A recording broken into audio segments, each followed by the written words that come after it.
Time is now. Now you may be asking me, what? But if you've read the title, you would know that you got to read Tower of God. Actually, you don't. But I'm going to tell you why I still keep up with it and why you should give it a try. I'm going to keep it spoiler free at the start and have a disclaimer when I'm going to be talking about spoilers. For the people who are up to date or people who don't care, who am I to stop you? You can watch on. So let's start with what better else than characters.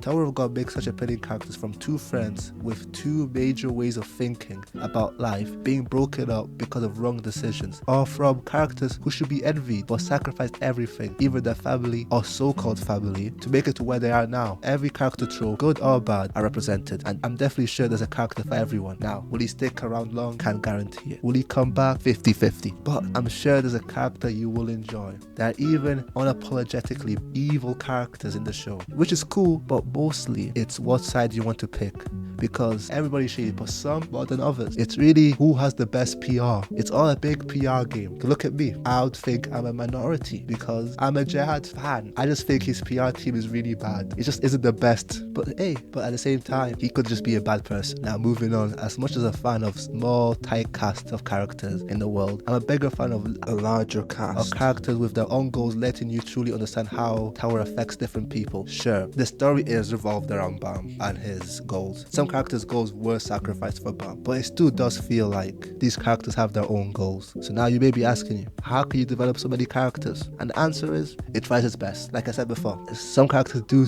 get sacrificed along the show because there are too many, but giving every side character screen time to develop, which I would be a fan of, but realistically it will drag on the story and not everything has to be shown. But if you're a big fan of such characters, you get to see the little glimpses of character development from the little hints. Trust me, it's there. I don't know how to say it, but it's there somewhere. If you look deep enough, maybe reread it twice, look at it in a different angle, you'll see some character development for that character that you are a fan of. Unless he got killed off, there was probably his character development before he was killed off, unless it's him. Another point that I want to bring up is when it comes to characters, Tower of God has something I like to call legacy characters. Now, what do I mean by legacy characters? They are characters that we know or have been hinted at to have been shown in the show for whatever reason throughout the story, but they're so strong, so legendary. As soon as we see them, the whole show will turn upside down. And many shows have these characters, such as, Naruto with Madara. We knew about Madara, but when he finally showed up, the whole show turned upside down. We were hyped, we were scared. We didn't know how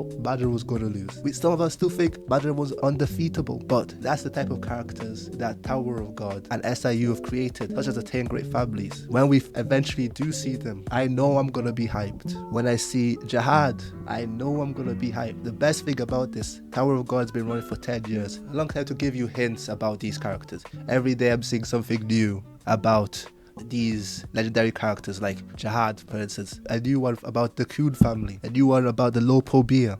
So knowing when we see them, we're definitely gonna be hyped. And when they do enter the action, let's just say it might be a different show. Can this be overdone? The answer is yes. There's only so many hints until I just want to see the real person. You can overdo it and give us so many hints that at the point that we do see the character, we are no longer as interested as we once were. But hey, the way SIU does things, they try to keep everything a secret for as long as possible. So I trust them. I believe they know what they're doing. They probably won't overdo things. I'm just going to sit back and enjoy. Now moving on to the world building. This is something that Tower of God does extremely well, from understanding characters' motivation just through the world and the many different factions that hold power and even how much influence of power they own. Like Fog being in the shadows, clearly being targeted and not having the strength to fully fight back, or Walk Song looking more like if you don't bother me, I won't bother you type of thing with Jahad.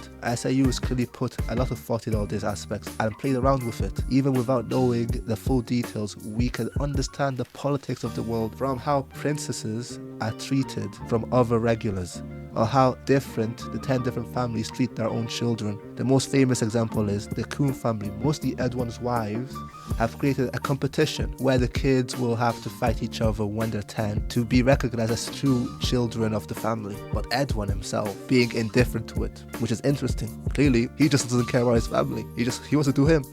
Like recently, the Lopobia, it looks like Traumarai just doesn't care about his kids. If there's no benefits, he's not involved. Actually, he's never involved. He's just involved behind the scenes. All this to say, I think the world building is great. Finally, here's the part where it's gonna be major spoilers. And I'm basically gonna be rambling, discussing a couple chapters I've read I just wanted to talk about. If you're not up to date, here's your disclaimer. Also, I only read the webtoon, so anything past it, I will not be talking about now.